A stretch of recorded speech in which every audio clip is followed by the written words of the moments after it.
Thank you. This is actually my second trip. I came, a good Marine Corps buddy of mine is from this area, got married in Kenosha, and my second time here. We got some relatives over here. God bless you guys. Good to see you all. Well, we're here to celebrate law enforcement and to celebrate, more importantly, the good job that they do and how it benefits every single person in our community. And I think, unfortunately, we have a very stark contrast between two approaches to police and two approaches to public safety in this race. We have Vice President Kamala Harris, who's really the acting president, because we know Joe Biden isn't home, so somebody's calling the shots, and I guess it's Kamala. And what we have in Kamala Harris is a person who has said that she wants to defund the police. Do we want to defund the police out there? This is a person who wants to change the laws around violent criminals so that people who commit sex crimes with minors would not be categorized as violent offenders. Do we think that's a good idea? No, absolutely not. It's not a good idea. Now, by contrast, we have President Donald J. Trump, who supported police, who backed the blue, and who made it easier for police to do their jobs. And remember, this is not just about making it easy on our police. That's not the most important thing. The most important thing is that when we make it easy on police, we make it so that every child in America has access to a basic right, which is public safety in their neighborhoods. And ladies and gentlemen, I grew up in a family that did not have a whole lot of money, that often had we had sometimes a rough neighborhood. But we were lucky enough to grow up in a country that believed that public safety was the birthright of every American citizen, rich or poor, and we supported our police in carrying out that mission of public safety. I remember, actually, I think I was probably 11 or 12 years old, and my mom struggled with addiction, and she was having a particularly tough episode, and I called the local police in Middletown, Ohio. And I remember they showed up, and they took care of my mom, and they made a little kid who was terrified of what was going on in his home, they made that little kid feel safe. And I think about what situation would I have been in, and what situation our country would be in if we take away every child's right to public safety. And that's unfortunately what the Democratic leadership is proposing in this country. You know how bad it's been the last few years? Have you seen the data on murder rates, on violent crime rates? You know that the gross majority now of violent crimes in this country go unsolved. So if, God forbid, you were assaulted in your own community, it's much more likely today that crime will go unsolved, that they'll never catch the person who did it.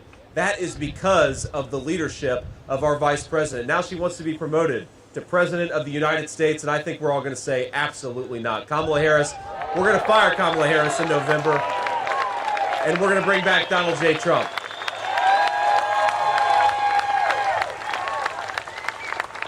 Now, before I move on here, I want to bring up a couple of folks, a couple of great public servants here in the state of Wisconsin. And by the way, we're going to win Wisconsin in November. I feel as confident about it as I ever have been. And you guys are going to make it happen. But I want to have just a couple of people say a few things here. And I'm going to start here with Pete Dietz, the president of the Kenosha Professional Police Association. I'd love, Pete, if you would come and say just a few words about what's going on here today. Where's Pete? There he is. All right, Pete, come on up here. All right, everybody, please give a round of applause for Pete Dietz.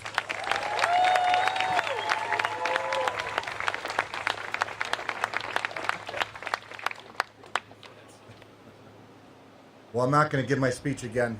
He'll have to check it out on the TV. But the Board of Directors of the Kenosha Professional Police Association are proud to endorse President Donald Trump and Senator JD Vance.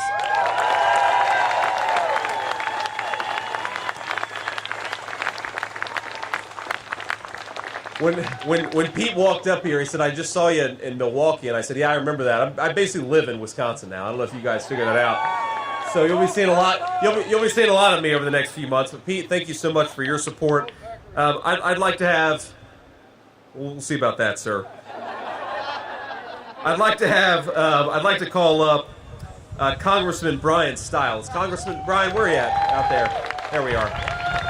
So Brian, we give him a round of applause. I appreciate it. But Brian wrote a really, really good article about what happened in Kenosha in 2020. Really opened my eyes. Brian, thank you for your leadership and service. Thank you. Senator Vance, thanks for coming to Kenosha today.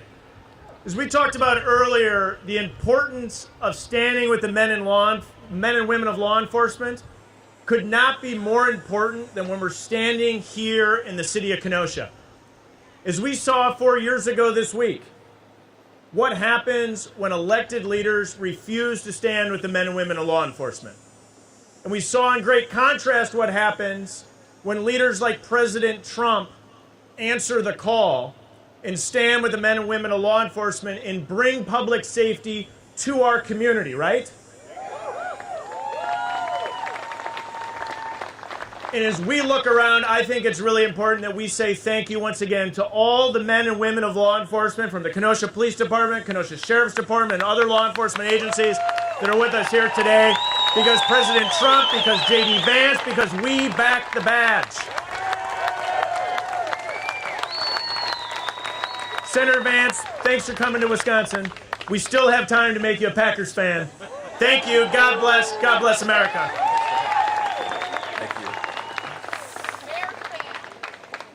Oh, we got some Chicago fans out there too. Wow. All right. We're gonna have some conflict, some civil strife here. Not today. We're all here to support the police, whatever our sports allegiance is. And finally, I want to get a great future colleague in Washington, a guy who built a business in Wisconsin, who has served the people of this state in the private sector, and is now crazy enough to want to serve in the public sector. The great Eric Hovde, the next senator from the state of Wisconsin. Eric, come on up here.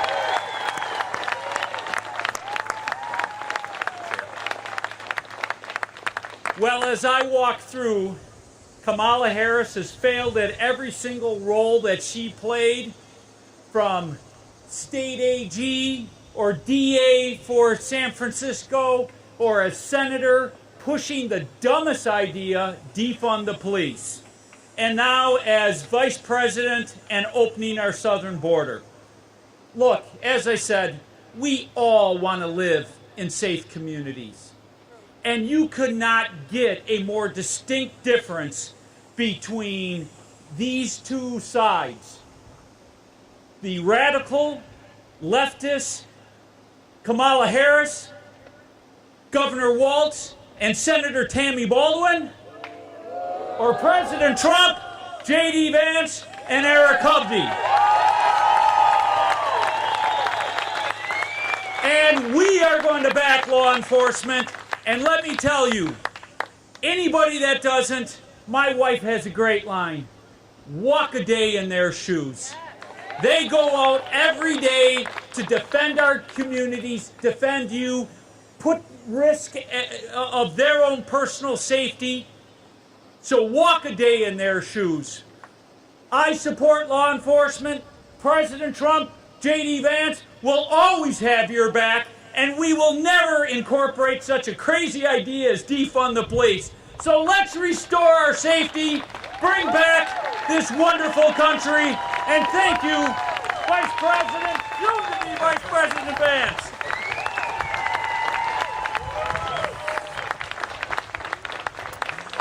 All right, so I want to take a few questions from the press, but before I do, let me just try to bring this home here, because it is very easy and very fun to criticize the record of Kamala Harris, but we also have to remind ourselves that we don't just have a vision on the Trump campaign. We don't just have a bunch of promises on the Trump campaign. We have got 4 years of Donald Trump's successful leadership that brought public safety to our streets, and that is something to celebrate and look forward to. So here is President Trump's solemn promise to our law enforcement community and all of us who benefit from their sacrifices and their public safety. It is simple. We are going to end sanctuary cities in this country. We're going to bring back pro-law enforcement cities. We are going to deport the violent, illegal aliens that have come into this country over the last few years. No more free rides, no more amnesty. We're going to support the death penalty for drug dealers because they kill far more people than some of the most violent and vicious criminals. We have got to have real penalties for people who are killing our kids and poisoning our communities. We're going to protect police from frivolous lawsuits. You hear President Trump talk about that? The reason that it's so hard for the police to do their job sometimes is they know if they do their job, they're going to get sued for it. We're going to protect them from those lawsuits and make it easier for our police to do their jobs. And finally, we're going to stand up to soft on crime prosecutors. If a police officer does their job and brings in a bad guy, we need some prosecutors who actually lock those people up and put them behind bars. It's common sense. All this stuff is just simple common sense.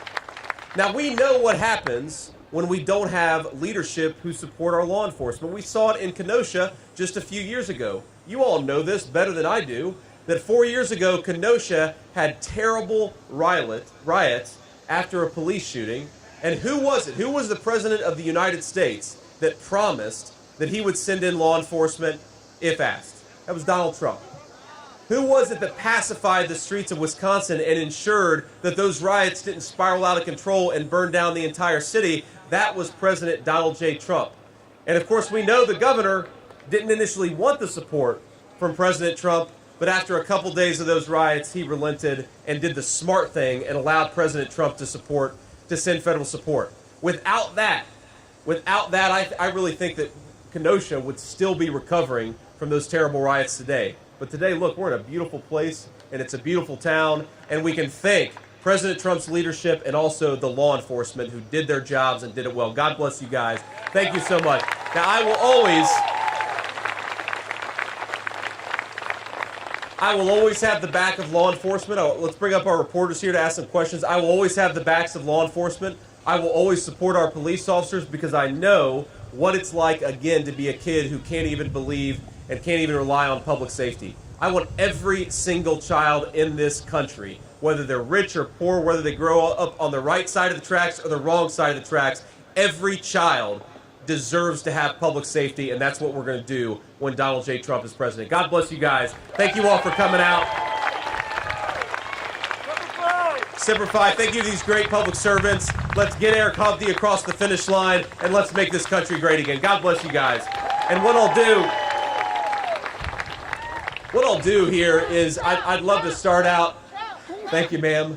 I'd love to start out with local Wisconsin reporters and take a few questions from the local reporters. And then if we've got time afterwards, we'll take some questions from the national folks. So if you're a local reporter, please raise your hand. Ma'am?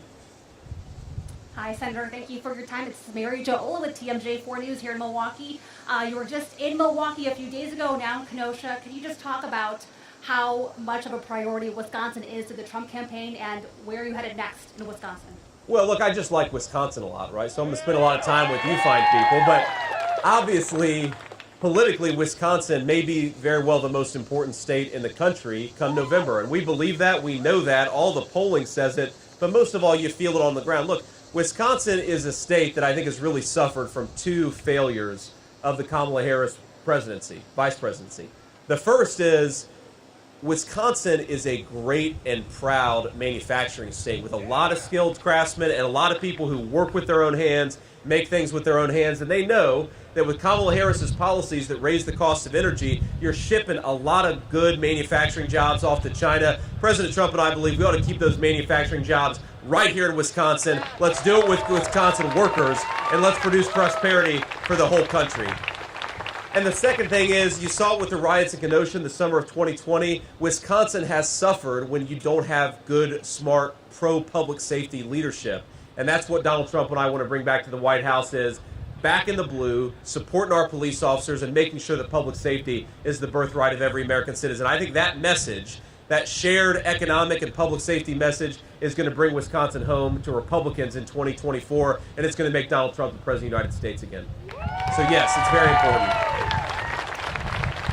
I also say, when my kids came up here for the RNC convention 4 or 5 weeks ago, the one place they really wanted to go was the Cheese Castle. So, if you've all, how many of you have been to the Cheese Castle? All right, good. So my kids have been to the Cheese Castle. The first time I ever came to Wisconsin was 12 years ago with my then girlfriend, now my wife, We made our stop at the Wisconsin Cheese Castle, so every time we come back, we got to stop at the Wisconsin Cheese Castle. But it's good to be here, and we love the state. Other local reporters, ma'am. Hi, Megan Marshall with Spectrum News. This is the second endorsement from a local law enforcement here in Wisconsin. Tell me why that's so important to you and your campaign. Well, I think it speaks to the fact that law enforcement knows who's on their side, right? Donald Trump has been endorsed by so many law enforcement organizations across the country, but now 2 in the state of Wisconsin just the past week, because they know that Donald Trump is the one who's actually going to stand up for them and support them. I mean, look, we have got real problems in law enforcement recruitment in this country, and certainly right here in the state of Wisconsin. A lot of our police departments are underfunded and under-resourced. We don't have enough cops to do the job of keeping us safe. And then on top of that, we've got Mexican drug cartels operating as far north as Kenosha, Wisconsin, because we have a border czar, Kamala Harris, who refuses to do her job. These guys just want common sense back, right? Some of them are Democrats, some of them are Republicans. Maybe they agree or disagree with us on tax policy, but they agree with us that we've got to have common sense public safety. And if we don't have public safety, we don't have anything. You can't build a business. You can't go to work. You can't take your kids on a walk in your neighborhood without public safety. Public safety is the foundation of having a good country, and the police of Wisconsin know Donald Trump is the public safety candidate.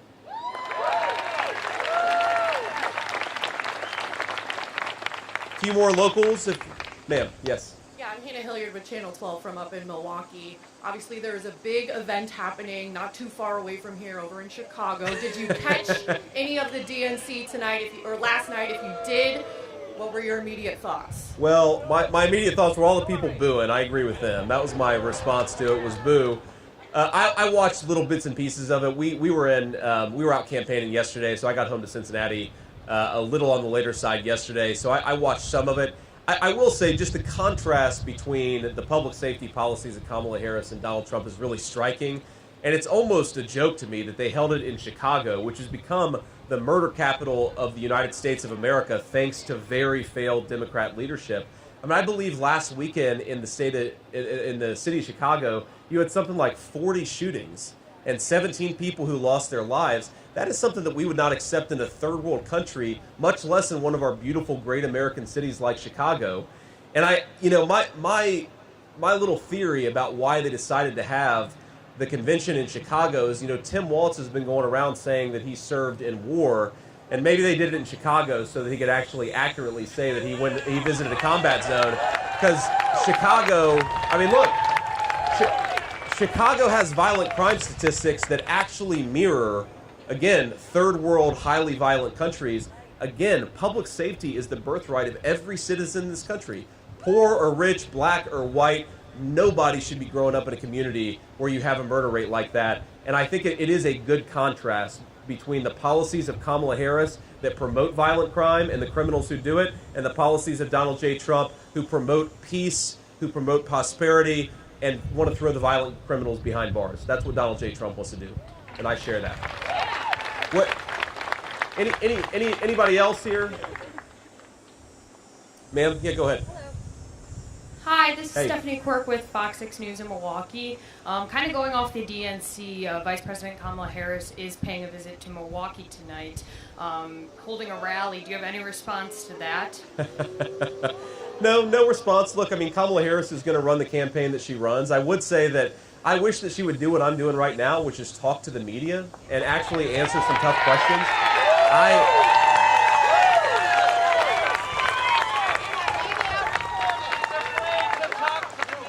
I mean, if you think what I'm doing here right now, what am I asking? The question I'm asking is for the fine people gathered to vote for me to be their vice president of the United States. What an awesome responsibility, and what an incredible thing that I'm asking them to do. Now, Kamala Harris is going around asking people to be their president of the United States, but she won't answer a single tough question, and she won't interact with the American people unless there's a teleprompter standing between them and her. And I think that's crazy. And I think that what the media has got to start doing is it's got to start saying, look, if Kamala Harris is not going to stand and answer some tough questions, we're going to stop giving her this fake, fawning coverage. Demand that she do what any president has had to do, which is answer some tough questions. But look, her argument, I can't get over this, because you watch her rallies, and Kamala's argument is something that I could not stay with a straight face. She stands there and says on day one, she's going to tackle the housing affordability crisis in our country. On day one, she's going to tackle the grocery affordability crisis in our country, and they are crises. Well, Kamala, day one was 3.5 years ago. You've been the vice president for 3.5 years. What the hell have you been doing for all that time? So for the people in Milwaukee who are going to go to her rally or going to listen to what she says, I just ask them, if she has such good ideas for how to bring down the cost of food and groceries and housing, why doesn't she do it now? She's the vice president. Not talk about what she's going to do in 6 months. Do it now, because she's got the power right now. Thank you. Any other locals? Okay, we'll do a couple nationals, and then we got to hit the road. Go ahead, man. Senator Merrill Cornfield from the Washington Post. I have a policy question for Great. you. We don't want to talk about policy?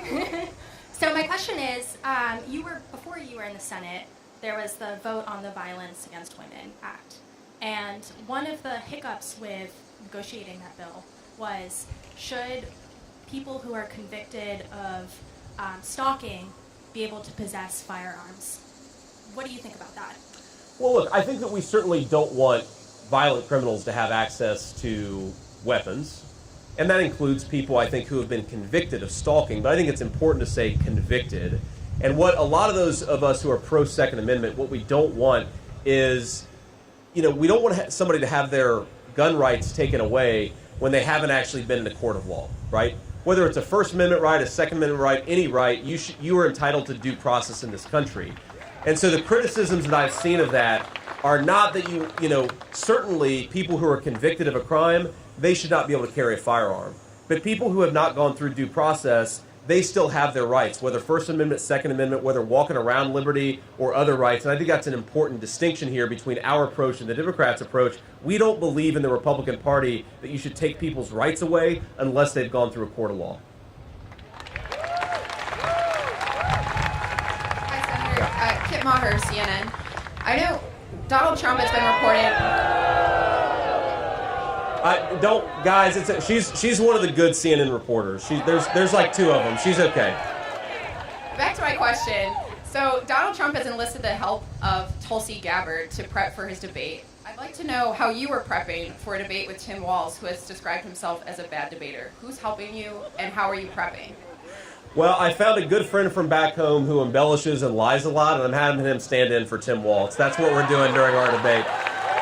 But look, all kidding aside, what we're going to do is we're going to focus a lot on policy, right? The way that I'm trying to prepare is to try to make sure that we're prepared to answer the American people's questions on how we're going to make their lives better, how we're going to make their communities safer, how we're going to bring back prosperity and low prices to the American economy. And we're going to focus on policy, and then obviously we're going to answer whatever questions the moderators have. That's how we're focusing. And by the way, just on President Trump, we have to remember, Tulsi Gabbard was a Democratic congresswoman just a few years ago. She ran against Kamala Harris back in 2020, and now she is firmly behind the Trump-Vance ticket. We're actually the ticket that is supported by common sense people across the spectrum. I think Tulsi Gabbard, you saw her, she basically ended Kamala's campaign on the debate stage, so she's a hell of a debater, but she's also one of these people who believes in some common sense things, like we shouldn't send America's sons and daughters off to fight in stupid wars, right? Amen to that, Tulsi.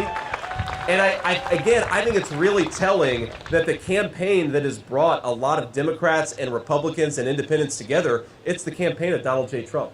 And that's very important. We'll do one more question. Sir. Hey, Senator. Zach Halishak, Washington Examiner.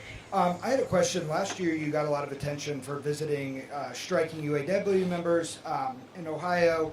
Last night, Sean Fain attacked you at the DNC and Donald Trump. Do you believe the party's going to attract more union voters this cycle, and kind of what's the strategy to do that? Look, I think that my message to Sean Fain and any other leader of the labor movement would be, who is the campaign? Which campaign is actually going to protect the jobs of American workers, union and non-union alike? It's the campaign of Donald J. Trump. So sign up, get involved, and support the candidate that's actually going to protect your jobs. Now, Sean Fain he'll go on TV and say that a majority of his membership is going to actually back Donald Trump. Why are a majority of auto workers going to back Donald Trump? The same reason the majority of American manufacturers across the spectrum are going to back Donald Trump, because he's the one who wants to protect their job. He's the one who's saying, if the Chinese want to use slave labor and then import stuff into our country, we're going to put tariffs on the stuff they make with slave labor, and we're going to protect the jobs of American workers. When Kamala Harris says she stands for the United Auto Workers, and yet she supports EV mandates that's going to have every single one of their jobs destroyed and shipped to China, because it's China that's making most of the EVs. In America, we're still making a lot of gas-powered cars. I think people ought to be able to drive whatever the hell they want, because this is the United States of America. We don't tell people what to do. But importantly, if we don't tell people what to do, they're going to be able to buy cars that are made in America with American workers doing the jobs. And that is why I think we're going to win the majority of union and non-union workers in this country. Whatever Shawn Fain says, if he listens to his membership, they're behind Donald J. Trump. And of course, there are a lot of other workers who aren't just auto workers who are exactly the same position. All right. What I'll say here finally to wrap up, thanks to the media for asking a few questions, is just God bless you guys. Thank you for coming out. I get so much joy and so much energy out of being here and meeting people and getting to talk to people and seeing what's going on in this country. We're going to win this race in November, and it's going to start. It's going to start right here in Wisconsin. So what I ask all of you is, look, we've got 76 days to this campaign, and early voting probably starts 30 days early in Wisconsin. Get out there. Get your neighbors to the polls. Get your family members to the polls. Knock on doors. Make phone calls. We are going to win this race if we get out there and vote. So God bless you all. Thank you for being here. Let's go vote, Wisconsin. Let's go win in November. And let's take this country back and do it the right way. God bless you all. Thank you so much for being here.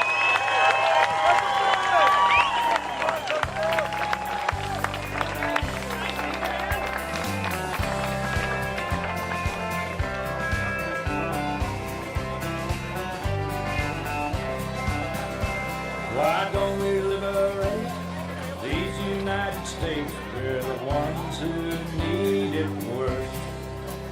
Let the rest of the world help us for change, and let's rebuild America first. Our highways and bridges are falling apart. Who's blessed and who has been cursed? There's things to be done all over the world, but let's rebuild America first.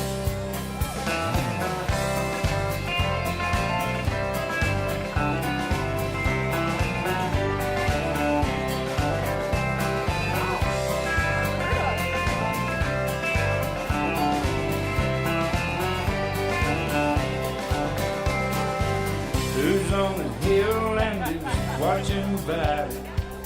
Who's in charge of it all? God bless the army and God bless our liberty. Jack got the rest of it all.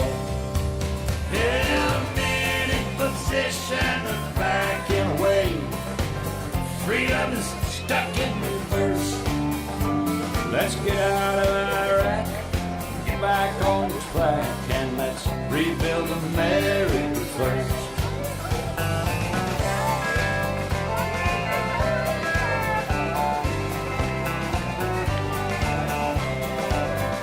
Once more.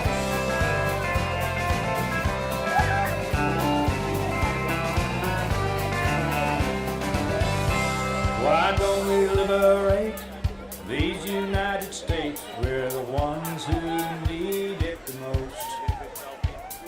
You think I'm blowing smoke? Boys, it ain't no joke. I make 20 trips a year from coast to coast.